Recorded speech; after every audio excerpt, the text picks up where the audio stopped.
அண்மை செய்தியாக தற்போது பார்த்து வருகிறோம். நகைக்காக மூதாட்டி ஒருவர் அடித்து கொலை செய்யப்பட்டுள்ளார்.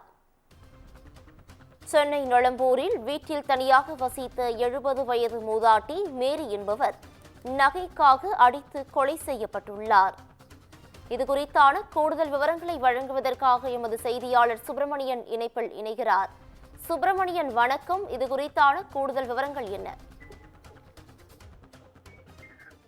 சென்னை நொளம்பூர் பகுதியைச் சேர்ந்த 70 வயது மூதாட்டி மேரி இவர் வீட்டில் தனியாக வசித்து வந்திருக்கிறார். நேற்று இரவு இவர் வீட்டிலிருந்து சத்தம் கேட்டிருக்கிறது. அக்கம் பக்கத்தில் வசிக்கக்கூடிய ஒருவர் வீட்டில் சென்று பார்த்தபோது அந்த மூதாட்டி மயங்கிய நிலையில் இருந்திருக்கிறார். அது மட்டுமல்லாமல் சுயநினைவில்லாமல் இருந்திருக்கிறார். அருகில் ஒருவர் அமர்ந்திருந்திருக்கிறார். உடனடியாக நொளம்பூர் போலீசாரை தகவல் தெரிவிக்கப்பட்டு போலீசார் சம்பவத்திற்கு வந்து விசாரணை நடத்தினர். விசாரணையில் அந்த நபர் அந்த மூதாட்டியை அடித்து கொலை செய்துவிட்டு நகைகளை திருடி இருப்பது தெரிய வந்திருக்கிறது.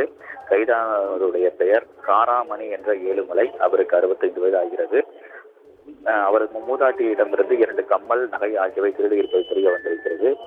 சோதனையில் அவை கவரிங் நகை என்பதும் தெரிய வந்திருக்கிறது. கைதான ஏழுமலையிடம் விசாரணை என்பது நடத்தப்பட்டுக் கொண்டிருக்கிறது. மூதாட்டியுடைய உடல் பிரேத பரிசோதனைக்காக கீழ்ப்பாக்கம் அரசு மருத்துவமனையில் வைக்கப்பட்டது.